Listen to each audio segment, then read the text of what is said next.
Nepal. No, it's higher than Nepal. It's the highest kingdom in the world. It's called Bhutan. So the four arguments of the elimination of TV. One of the things he discusses is this research paper. Bhutan is a sociologist's dream because it's one of the last countries to ever get anything. Yeah, so you can see the impact of the introduction of something, because usually by the time you introduce something into Western society, by the time sociologists are caught up, it's already been introduced. So it's hard to find a group A that hasn't got it and a group B that has got it, because everyone's got it. Do you see what I mean? But these societies are very different from each other anyway. They're not, without the phone, we're nothing like the people from Bhutan anyway. But in Bhutan, before the introduction of TV, they could go, oh, this was what Bhutanese society was like. And then along came the TV. They turned coffee shops. They had their first ever rap gig.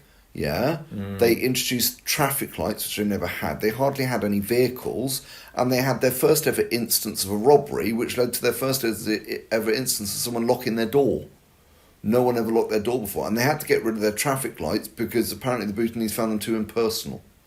How much? Impersonal? Yeah, and the TV that they were watching was Chinese TV. In that the channels that they had were adverts for Mercedes, and the Bhutanese wanted Mercedes cars, even though they didn't have the infrastructure on which to drive cars on. So that shows you how effective commercial advertising is on people that haven't been, because we'll sit down, we'll watch hundreds of ads, and they have no effect. It's like spraying cockroaches. Yeah, we don't care. It means absolutely nothing to us. But obviously, they've never witnessed adverts before. They've never been subject to them before. They see them and like, whoa, Mercedes is a pretty cool thing. Yeah, and who doesn't want one of them?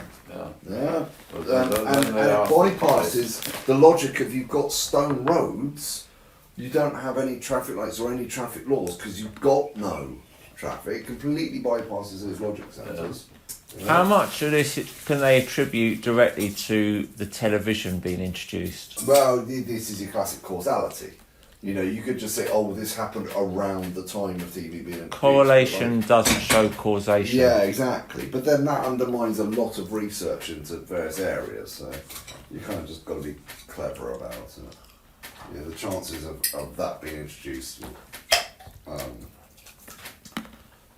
and not being linked to it are kind of limited, to be honest. You don't suddenly see that in society, that level of anti-socialism.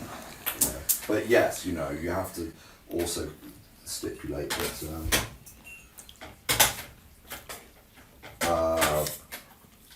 just because anti-socialism arrived in their society does not mean it's a direct result of TV. I mean, there's a percentage chance, a very low percentage chance, I would have thought, that it's not attributed to TV, but a very high percentage chance that it is. Well, some aspects of it, I imagine, were, and some aspects of it were something else, because... And the case and example is the Bhutanese, because you should read this book, Four Arguments of Elimination of TV. I mean, it's very bad for my industry. But the Bhutanese tried to combat this by having like a BBC, a public broadcast channel full of Bhutanese history. Amazing, the craftsmanship, the dress, the garb, the culture, yeah? How many people watch it? None. Yeah, so, it's pretty obvious. So I think you can go with Idiot Candle. Yeah, because it's a device, you've got to remember this, it's a device that's supposed to... So there's Walter Krugman and Herbert someone other, I can't remember. They did a research paper on the effects of cathode ray tube devices, which is basically TVs, on the brain. Yeah? Yeah. And they put people in... I've told you this. They put people in various situations. I don't think I've heard this before. Huh? You haven't? I don't think so. Right, well, this is one of my favourite research papers. They put people in various situations. They put them in a room with colouring pens. They put them in a graveyard. They put one person literally facing a wall watching paint dry. Right. Yeah? And they put another person in a sensory deprivation chamber, a sleep chamber, where they close the lid, it's all dark, and nothing's happening, and you lie in a little bit of water. Yeah. It's called a flotation chamber, because after a certain amount of time, you swear you're floating. Yeah? They rigged them up to ECG, and after 30 minutes of being in that flotation chamber with no external stimuli, Yeah. the brain started to mimic the same brainwave patterns as a CRTV within 30 seconds. So a TV puts you in that brain state like that in 30 seconds. It takes 30 minutes to mimic that, not even using nature. You put one guy out in the forest, guy facing the wall watching paint dry, none of that. Only when he removed all external stimuli and the person's basically in a meditative state in a closed off room, after 30 minutes, were they able to replicate what TV does in 30 seconds. So, and I added my own research to this as well. After those 30 seconds, if you go over to the person and ask them what they're watching, what do they say? One, they can't formulate language. Two, the content in front of them is immaterial. It's the device. But that assumes that everyone goes through the same experience watching television, irrespective of who it is and irrespective of what they're watching. Surely people react differently to different programs, and different people react differently to the same program. No, because it's just the device. But doesn't this can be achieved with static. So, what difference does it make whether we're watching something that's intellectually stimulating or watching mud wrestling? It would be basically the CRT device bypasses the fight or flight mechanism. Yeah, puts you in a assumed state and makes you docile. Yeah, which is why it's so successful in prisons. Prisons that have TVs have less riots and less problems. Homeless shelters with dogs in them have less fights. That's something we noticed when I worked in homeless shelters. Right. You need a resident with a dog at all times. Yeah, but a dog is a bi-directional thing. TV's omnidirectional. Well, the thing is that TV is a distraction. Now, that doesn't necessarily mean it turns you into a vegetable. It just means it's something else to do. Like I've noticed in Pattaya, drunken men are never in fights, whereas in London they are. Because in Pattaya, they're chasing women. In London, they don't have that distraction, so they end up in fights.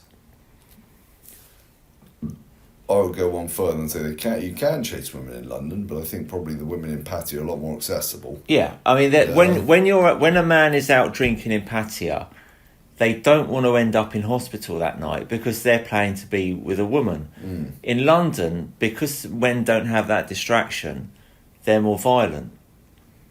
I've noticed that. I mean, I didn't see a single...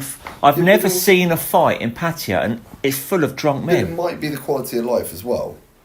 Like, here everything costs a lot, people live in very close hand to mouth. Over in Pattaya, money goes a lot further, and everywhere you look is party town. It might be that to a certain extent, yeah. It's like, I'm sure you see more fights in a school than you do in Disneyland or something. They're different environments, aren't they? Yeah, okay, so the distraction might not necessarily be exclusively women. But I think it is. But you might be right, there might be other factors as well. Well, I can negate that by saying, look at the amount of fighting that goes on in Malaga or any place that has British tourists. They get drunk, they fight, and they're on holiday. They should be having fun. I don't know, I've not been... I'm only comparing Thailand to London. Yeah. But people can't... What I'm saying is people can also be in the holiday environment and drink and fight. Just because you're in a holiday environment doesn't mean you don't fight. Where did you say Malaga, was it you said? Yeah. Right, now, is Malaga renowned for sex tourism? No. No, well there you go. So it's not comparable. Right, so you'd have to find out if sex tourism lowers the aggression of males in an inebriated state. I've witnessed sure it. It does. It does because the women are the distraction. Now I imagine that's the same effect that televisions have in prisons and that dogs have in homeless shelters. Is that you've got something to take your mind off of the fact that you could otherwise be having a fight. Yeah, but what I think the difference between dogs and TV is TV is sedatory. It actually sedates you. The dog doesn't sedate you. Alcohol sedates you. Yeah. I don't know if sex sedates you.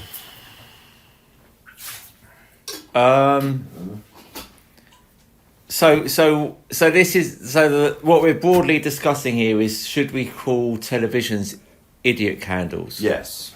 Well, not idiot candles, idiot candle. Yeah. Or sedentary device. What? Are we Yeah, talking sorry. candle? CANDLE. Yeah. Well, is there another one? What? I don't understand the comparison to a candle. Because it just flickers and doesn't do anything. Oh right, okay. It's An like, idiot- and but- it doesn't, it entertains without informing. Well, the thing is, it doesn't depend what you're watching, though. I mean, you watch the news, you get information from the news. I think you get told from the news. The news isn't the news. Okay, well, any different to... Someone out there's deciding what is news, and that, by that itself, that's selective. You know? But, okay, but, I mean, essentially it's somebody broadcasting words, which you can do either through a television or a newspaper or a book. I mean, is the news on television telling you stuff to any I'll give great you a extent classic than example. written media? Classic film, completely different. Yeah. That's a very powerful light going through a film at 30 frames a second or something. And that film's linear as well, so the colour range is completely different. Yeah, it's a completely different mechanism of transferring an image to your eyeball. Yeah? Right. Now, I wouldn't say the same about cinema. No. No, I wouldn't call it I wouldn't call that the blacked out idiot room or something or whatever. But isn't a cinema just a big telly? No, because there's different ways of transferring information, and also I'll be honest, I don't actually know. I know the sedation that a TV does to an individual. I don't actually know the level of sedation a cinema screen does to an individual.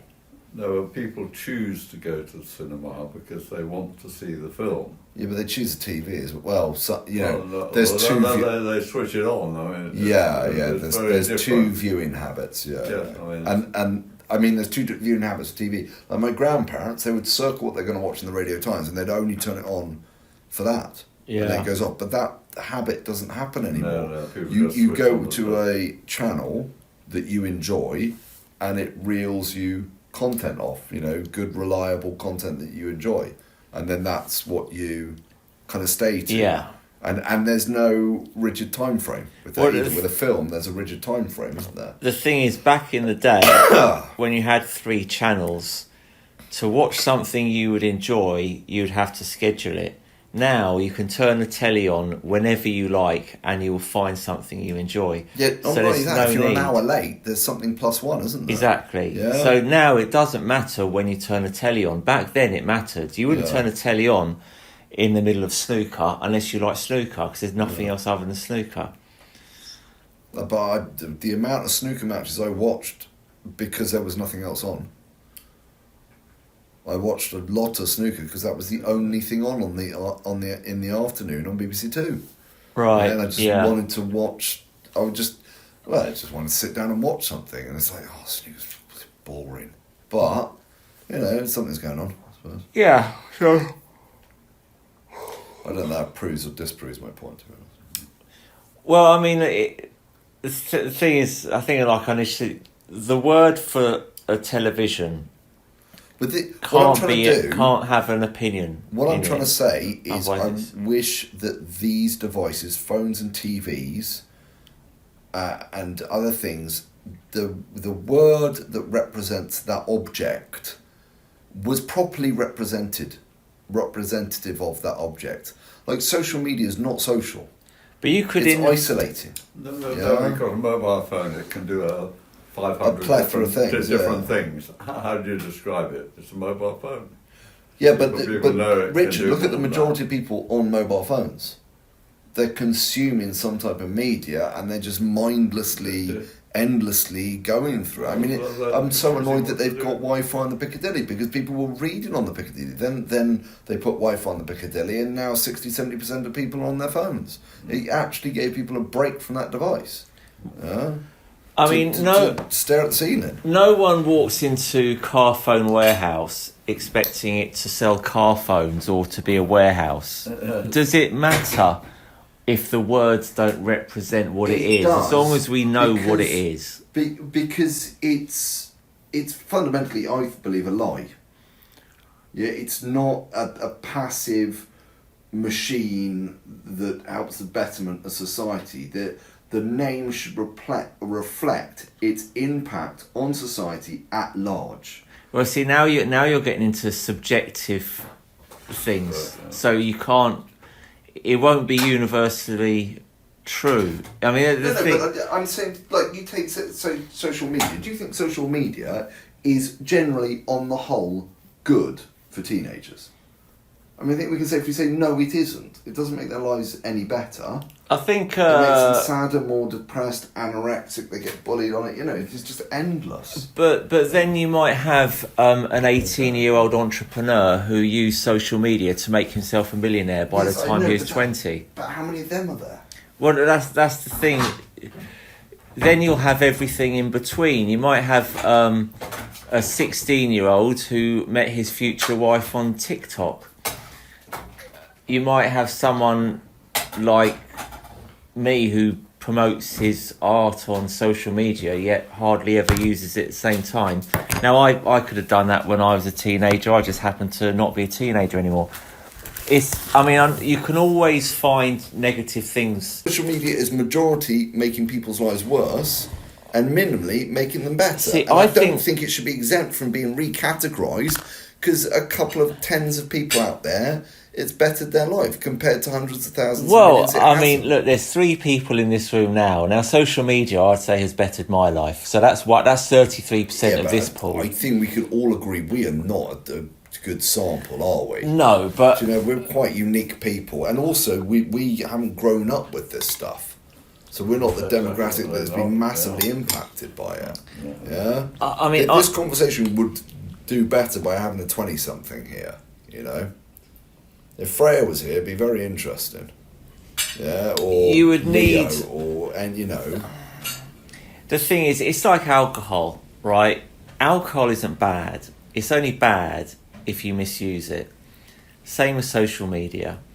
Social media in itself is a potential to make life easier and richer, but is misused a lot, especially by younger people, to be destructive. Good, I'm glad you said that. Yeah, I mean, that's fact. I mean, that's not contentious. Oh. But to then say it's therefore, I don't know, like an idiot candle or something like that, you're picking your chosen trait of it and putting it on the thing. Listen, I'm not picking my chosen... I'm trying to remove myself from this. What I think of it is relevant. The majority impact on society of that is what I'm trying to give it a name for. But the thing now, to get that, its impact, you'd need a 10-word title. That's the problem. Even less than that, 2 or 3 maximum. But then if you're going to go 2 or 3, then you're only going to be addressing... short. Yeah, but it won't be true. Then that will just be another lie, because you won't get the truth of what it is in 2 or 3 words. Paul, you're never going to truly encompass it for all people. Say there's 6,543,221 people on Facebook. You're never going to come up with a word that will encompass what Facebook are to the entire user base of Facebook. Which is why I think it should be neutral, because otherwise you'll just get something that there's no true title for something. So you might as well just make up a sound. No, but I'm saying you go for the majority representation. Well. And especially if it's having a massive negative what impact happens on if it society. Otherwise, it's just unabashedly ripping through culture. Yeah, but the thing is, there's a strong don't argument. Worry about it, it'll be fine. Just leave it. There's a strong argument that social media has been good for society in a lot of ways. I imagine there's a lot of people who live in the middle of nowhere who don't have really a lot going on in their life, who benefit hugely from having some sort of interaction with people on social media. You know, it's a complex thing. Social media. But I think we both agree that the majority of young people is not a positive force in yeah, if we're talking about under 15s, I say, vast majority, it's not suitable. 25s or something now. I'm sure there's a lot of people in their 20s who have used social media to mean they don't have to go and get some dead-end job working in an office. they've been on. You can be an entrepreneur with social media, Yes. and a lot of young You can people. advertise. Yes, and you can connect. You can have Facebook events. You can run a venue and promote yourself. So, and a lot of those people in those industries are young. But like I say, 13 years old, I don't think your brain's mushy and full of rubbish. It's not ready for social media. Well, you've got a 20-year computer versus a 2 million year computer. Which one's going to win? Yeah? Well, I don't know about. Actually, I don't think it's a fight. I think it's good. Social media is good for me. Get people addicted, you can sell them ads. It's a very simple feedback loop. Yeah, but again, it's same for Which all alcohol. capitalists can appreciate. I mean, what would you call alcohol? You see, alcohol's not one of those things. It can be very negative, very positive. No, I mean, I totally agree with alcohol because you look at gin. You know, when gin first came in, you got Hogarth's paintings of Gin Lane and Beer Alley and stuff, and the level of inebriation that was going on back then is insane. You know, the landed gentry that were coming to Houses of Parliament to vote on the Alcohol and Spirits Act, they were going to go, no, there's no way you're not stopping this. We're making pots and pots of money. But when they arrived in London and they were stepping over the inebriated crowds and they saw the ramifications of cheap gin, their conscience got the better of them and they realised society had fundamentally broken down because everyone's pissed. Yeah. So they had to do something about it, yeah? So introduce the weights and measures, you've got to go to the Crown to get a licence. A licence is like 50 grand back then. Like, I think 2 or 3 people got a licence. Right. And then 2 or 3 people created gin, you know? And that's where the peels came from, the precursor to the police. They went round knocking on you know, people's doors and stuff, you know, and shutting down, not pubs, but bars and stuff. Yeah. Right. So you know, the government had to take control of the matter because society was not functioning anymore. You know, and this is a really sad thing. It's got to the point now with governments that they'll intervene if it's has a negative effect on the tax base. If you can't generate enough productive people, because they're all monged out on social media, let's get a social media ban in there. Yeah? If you can't get enough, you know, productive people because of this, let's get a ban in there, or let's change that so that we can have productive members of society that can contribute to the tax base. Because otherwise, if you don't have a tax base, your country collapses. yeah. But it's just, this is not a smartphone. That's not a TV. Smartphone Those words don't isn't. represent Yes. what they do. That's why like digital limb is better. Digital limb. Yeah, or something along those lines. That makes it seem like you need it. You go and try to take a phone off a teenager. Good luck with that. I think they would choose. I think if you had a chamber with no air in it and their phone in it, and then the outside world without their phone, so they had to go into the chamber to get their phone, they would actually go in there, and they would starve themselves of oxygen to the point of passing out just to have their phone. Yeah, it is so vital to who they are and their ability to communicate with their friends. Yeah, and I feel like a digital limb seems pretty kind of apt. Well, it's better than smartphone. It's better than smartphone. Digital limb. But I'm saying that's a positive. Yeah.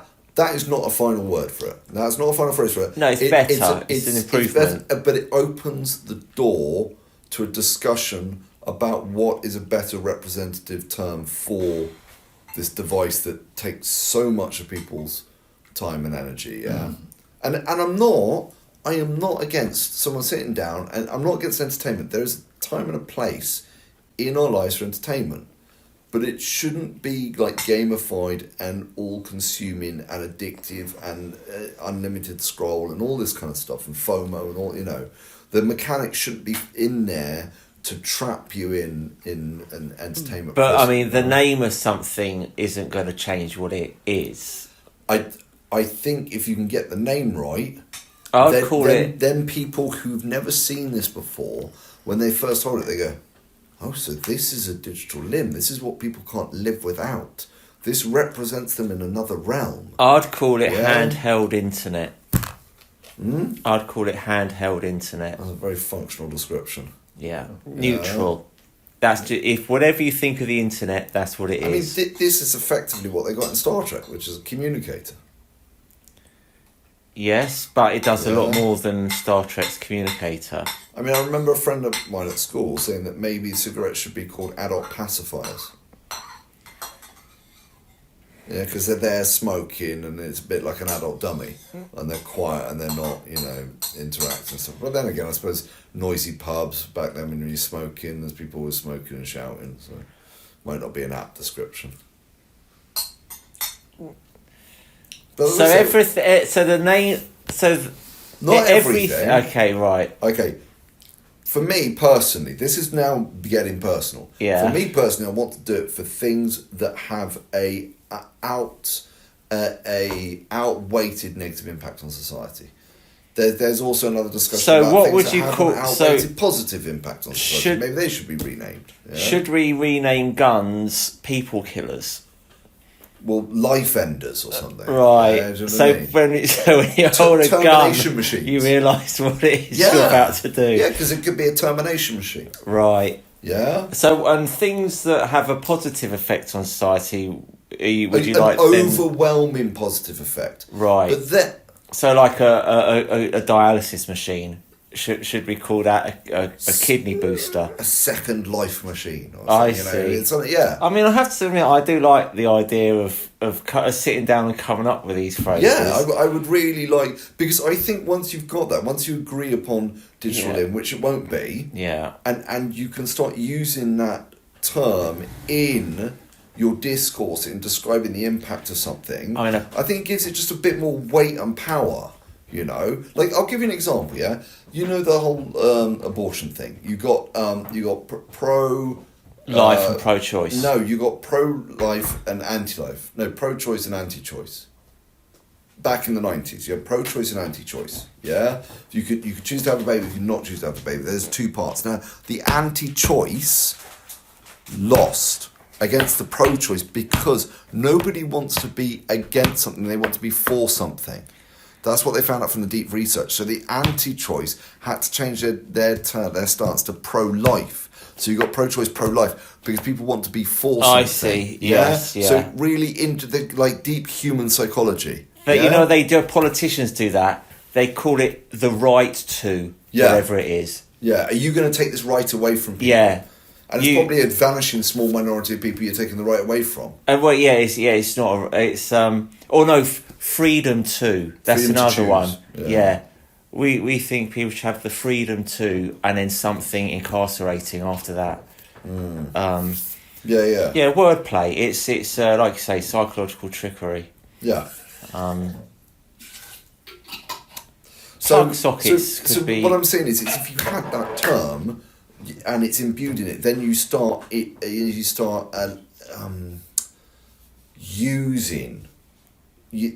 naming this properly. Right. Gives you ability then to start really expanding on the use of language around the impact of that subject matter. That it's a vehicle to make a conversation around that subject matter. Yeah? Do we need that level of spoon feeding though? I mean, we all know what a smartphone is and we all know what it does. Does it help us to spell that out in its name? Yes. Who's Because confused? you bring it out of the shadows. It's no longer an innate device. It reminds me of a comedy sketch where Jack D. Do you know that there was a